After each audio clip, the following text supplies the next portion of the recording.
Chapter 5. I will miss him in a way.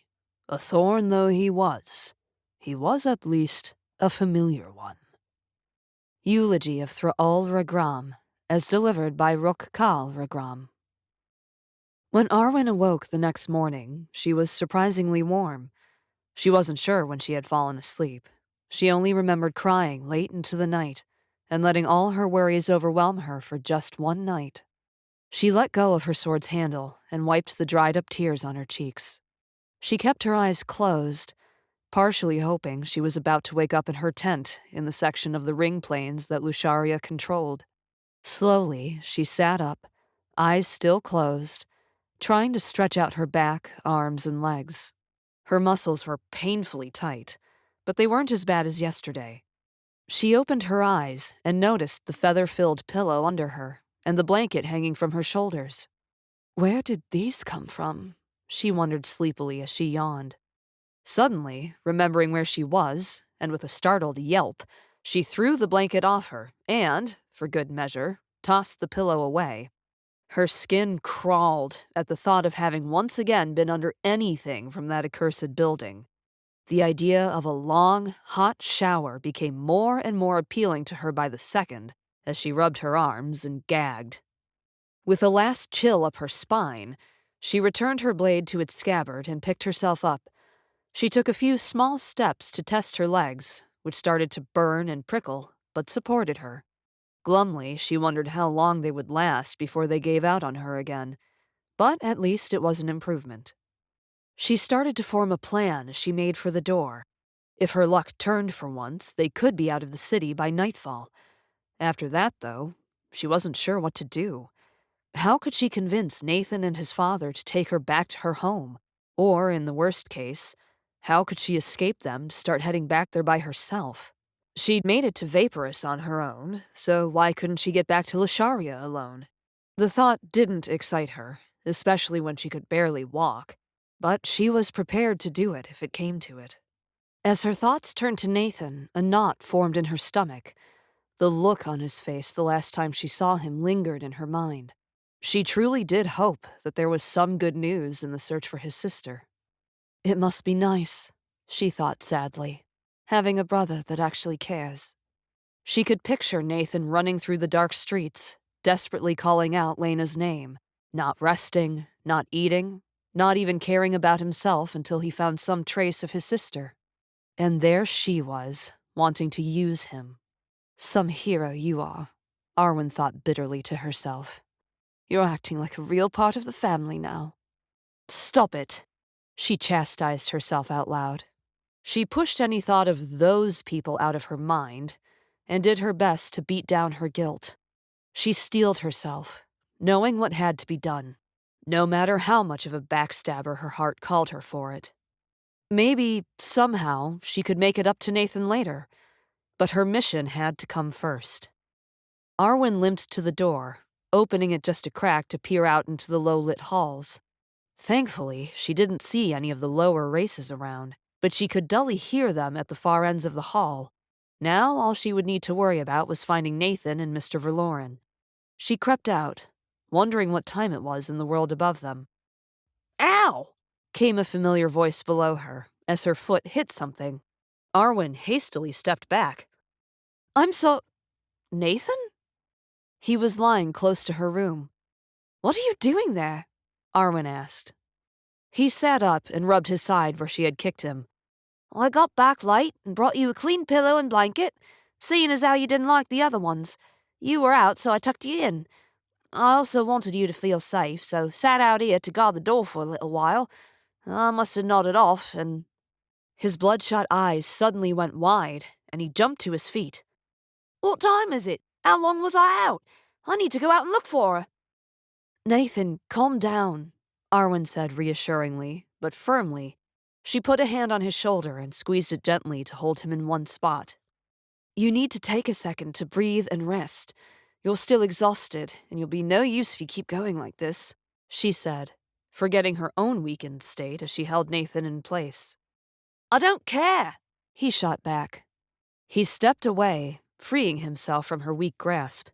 She's my responsibility. I need to find her, he said, even as his eyes nearly closed. His legs dipped a little before he steadied himself. "Maybe we should go to your dad and see what's going on. He knows more about what's happening up there than we do. Maybe he's found her already." Arwen tried to sound hopeful for his sake. She didn't want him going anywhere in his state, afraid he might hurt himself, or worse. Nathan's hands clenched into fists. With a tight jaw, he said, "Okay, come on, his room is this way." He took a few steps down the hall before he stopped. "Sorry, do you need help walking?" he said, with guilty realization. "I think I can walk on my own for a little while, but thanks." Arwen nodded to him. She didn't want to be more of a burden on him than she needed to be. Nathan raised an eyebrow at her, but didn't protest. He did, however, walk half a step behind her, and his hands twitched every time one of her legs dipped too far, ready to jump to catch her. The circular room wasn't nearly as active as it had been the day before. The few individuals in the room were sleepily playing cards on the tables, while music softly played on a radio tucked away against a wall. The two turned towards one of the branching off hallways. Before they entered it, though, Nathan stopped in his tracks so quickly that he looked like he was petrified into stone. "What is it?" Arwen asked. "I think I just saw— I'll catch up with you in a minute. My dad's room is the 10th door on the right," he said, dashing down the third hallway before she could ask about what he had seen. She watched him go with a frown, wanting to follow him so she wouldn't be alone with so many orcs and trolls. Knowing she couldn't catch up to him, she continued down the hall. The hall was identical to the one where her room was, except much darker, as most of the candles were close to burning out. She only made it a few doors down when her legs started to fail her. The horrid, burning, pricking sensation had turned to a twisting pain and seemed to bite into her muscles. She hissed and leaned against the wall as beads of sweat appeared on her forehead. She had barely wiped the sweat away when a panicked scream echoed down the hall. Her instincts kicked in, and her eyes darted to the source of the scream. Her hand flew to her sword, stopping just short of drawing it. About 10 meters ahead of her, partially hidden in the shadows of the hall, were two figures. One stood firm, his hand stretched out toward the second figure who was floating above the ground, struggling vainly in the air. "Kaje Latvi, imudu te piski me blov zavot," the figure on the ground said furiously. She recognized Mr. Verloren's voice, but what language was he speaking? Desperation seeped into the struggling figure's voice. "Zax is glavni trollser, te vonyi djav zatunut yidje." "Yenezeota, moi dachjav visishi otsuet." Mr. Verloren cut him off, anger seething into every word. "Huh!" the second figure tried to say, but Mr. Verloren silenced him with a flick of his index finger. The second figure flew backward, and his body slammed against the wall with the snap of crunching metal. "Nit ho! Polit vashudin zad vetam, ye udam prokam mes glavni all, tepper polit peremnie, li ye udam kom vi ka mantikor." Vi nebuet? The second figure squeaked in a terrified voice. "Vi zat ko ye dlat vi des vetel, otet ke, vizav moi ues," Mr. Verloren said ominously. The second voice remained quiet. "Otlikno, teper iti," Mr. Verloren said, in a dangerous tone of finality. He threw the figure to the ground with a single motion of his index finger. The figure crashed into the floor in a shower of sparks as he bounced and skidded to a stop. Dern, sir!" The figure jumped to his feet and sprinted down the hallway. An armored orc scrambled past her like his life depended on it, his ashen gray face pale. She watched him disappear down the hall before the rhythmic tapping of a metal cane drew her attention back to Mr. Verloren. "Ah, Arwen, glad to see you awake. How are you feeling? You've got to be sore at the very least," Mr. Verloren said with a smile, and not a trace of anger in his voice. "Sore is putting it lightly," Arwen said, still leaning heavily on the wall. Danger started to tingle in the back of her head as the man casually approached her. What was that about? Oh, you saw that? It was very hard to miss, Arwen said bluntly. They were going to call off the search for my daughter. I had to put on a bit of an act to scare them into keeping the search going. She doubted any of it was an act. She knew Nathan long enough to know he could be a good liar and actor. Watching how fast Mr. Verloren changed emotions told her everything she needed to know about where Nathan got it from. She wondered how much Mr. Verloren had lied and acted around her already. She couldn't shake the warning her instincts screamed at her every time she looked at the man, no matter what he did. Mr. Verloren must have noticed her suspicious look, but he didn't make any mention of it. The silence between the two didn't last as Nathan jogged up to them. Sorry about that. Thought I saw something. Morning, Dad. What's the plan for today? Yes, that. Wait for me in the meeting room. I need to see to something first. I'll be there in a moment. Mr. Verloren dismissed them before he limped down the hallway and disappeared into the dark. So off to the meeting room, then? Nathan grumbled, watching his father go with a hardened expression. What did you see that made you run off? Arwen asked, as she limped beside Nathan, biting down the jolts of pain from her knees and ankle. He walked slowly beside her, keeping a close eye on her. I thought I saw someone, but I was mistaken. I think I'm starting to see things, Nathan answered while rubbing his temples. The meeting room was empty, save for 4 Talon guards who were huddled close together, discussing something. Nathan froze for just a moment before he entered the room. His eyes never left the Talons, but the orcs hardly spared them a glance. Arwen avoided looking at the orcs as best she could, feeling uneasy just being in the same room as them, and instead scanned the stolen marble sculptures and oil paintings that decorated the walls. Some of them depicted deities, while others showed famous folk heroes like jack-of-all-trades or great leaders from history. She recognized several of her ancestors among them. Her eyes accidentally fell on the orcs again, and her unease grew, almost crawling over her skin. I'm going to go check out that sculpture over there, she told Nathan, wanting to put some distance between her and the orcs. Sure, go ahead, Nathan said quietly, still watching the Talons closely. She walked over to the first sculpture that caught her eye. It was one of the god Behalif. Standing 7 feet tall, the lanky god's face was thin and sharply angled with a hooked nose, a pointed chin, and high cheekbones. Faint wrinkles were around the eyes and mouth, starting to show a middle-aged man entering his twilight years. The top of his head and the back of his neck were covered with a turban, and his body was hidden by a long cloak. The sculpture was so lifelike she half expected it to come to life and declare it was the god of air. She instantly recognized the work of the great Ilias Milor. It was a 100-year-old masterpiece. It belonged in a Lucharian museum, not some old hag's private collection. She looked at the surrounding pieces, feeling a pang of sadness stab through her. They all belonged away from there. Her gaze around the room brought her eyes back to Nathan, who was now standing with the orcs. The orcs had removed their helmets and were talking to him with a mixture of expressions ranging from suspicion to hostility. Nathan stood tensely, as if he was ready to run at a moment's notice. She couldn't blame him. She felt the same. One of the orcs suddenly looked at her, said something in their language, and gestured with his hand. She gulped and fought the urge to go for her sword. With heavy legs, she hesitantly walked over to them. She couldn't afford to make anyone angry in her condition. When she reached the group, the orc that had beckoned her over studied her up and down. She shivered under his gaze and barely stopped herself from backing away. Ravitya, yazai, ige neigo, rokal yav poslik toto eshish, the orc said to the others, his suspicious look fading. Kakmok viraska, another orc asked impatiently. De oin rokalo tatsimi asetras, esto oin yav ki vyoki, he said, pointing at Arwen.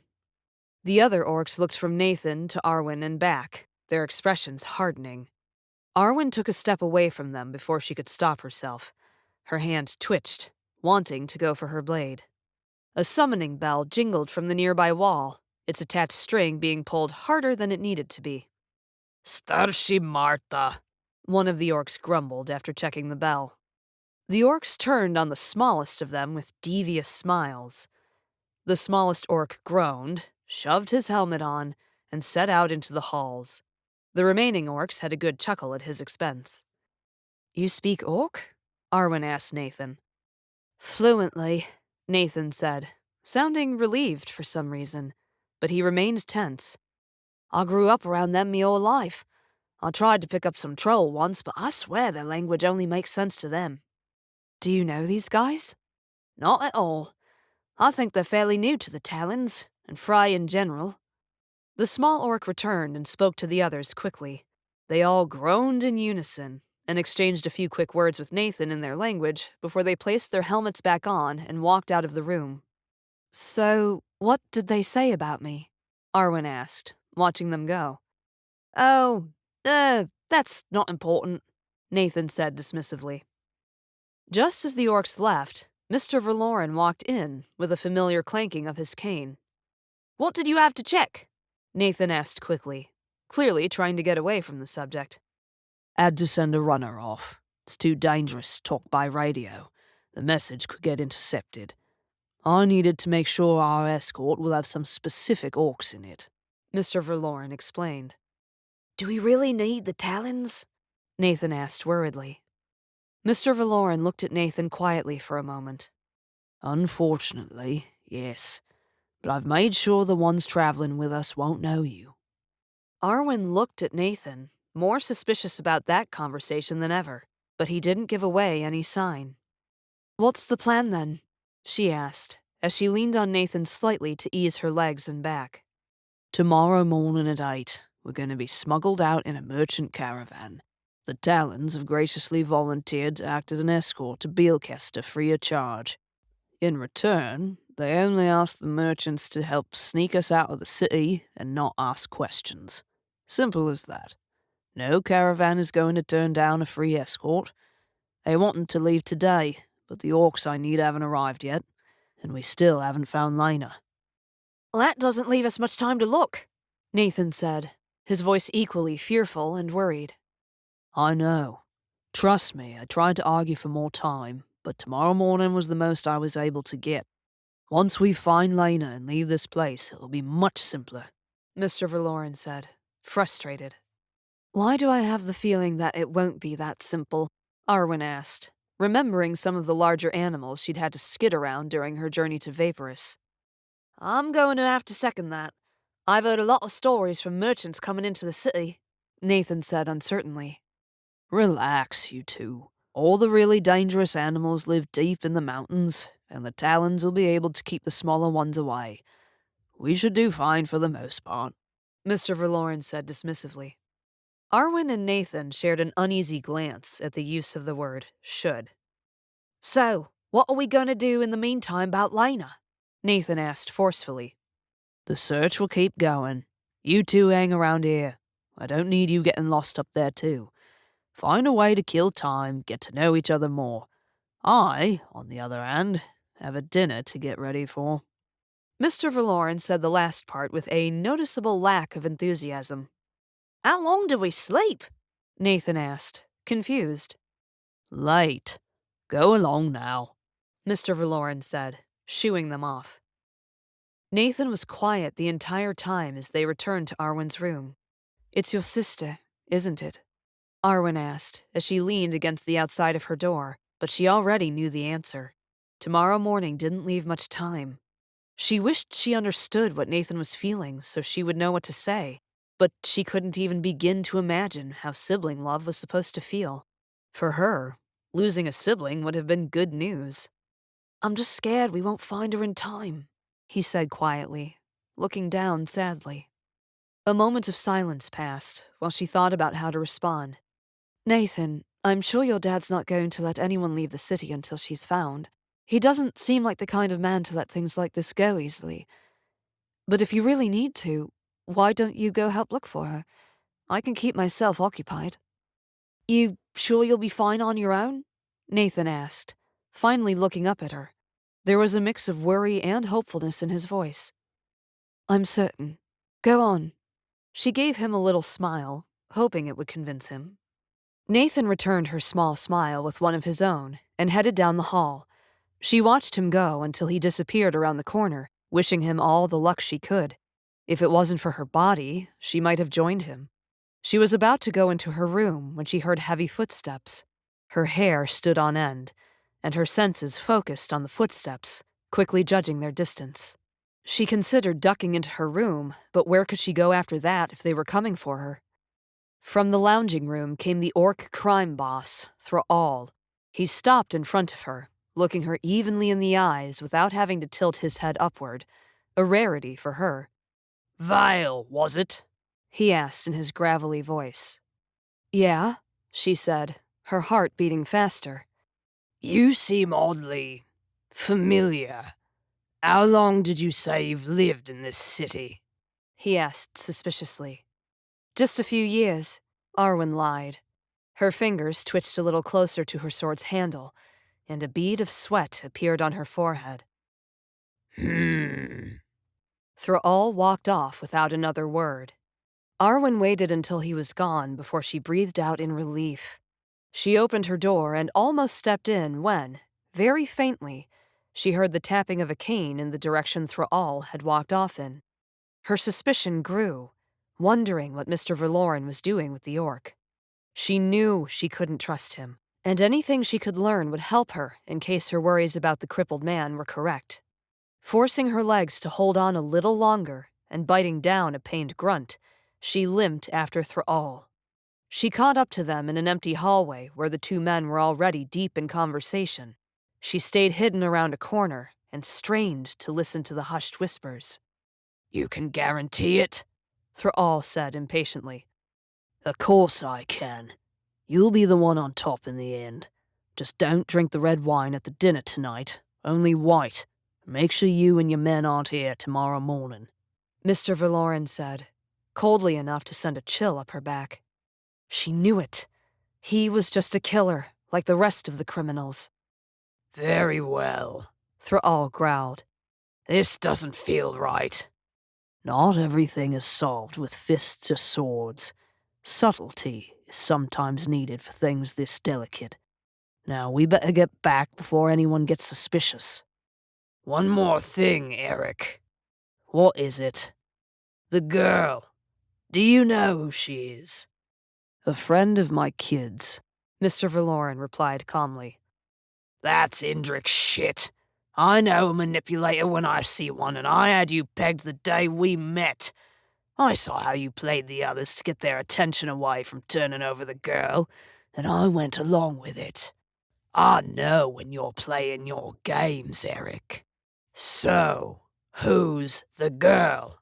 Thrall asked aggressively. There was a long pause. Arwen leaned closer to the corner, nearly revealing herself.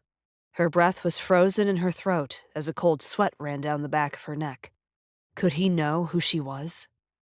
I don't know. I have some guesses, but nothing certain, Mr. Verloren said quickly.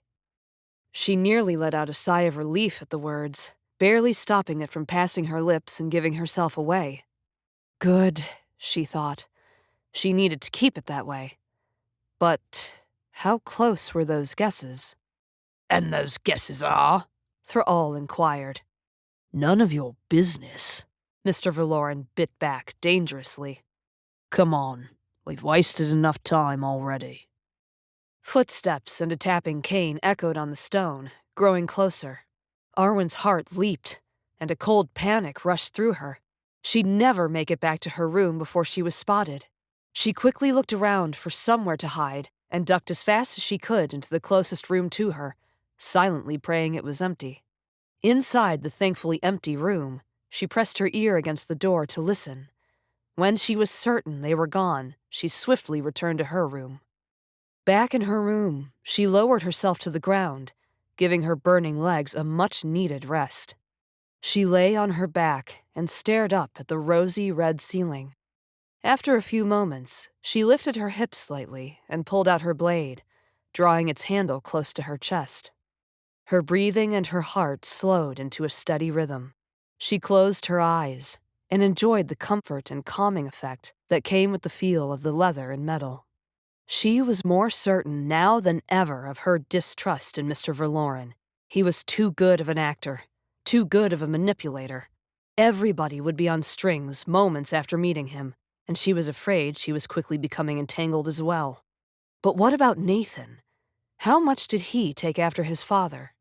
She wondered if her thoughts and feelings were blinding her to something.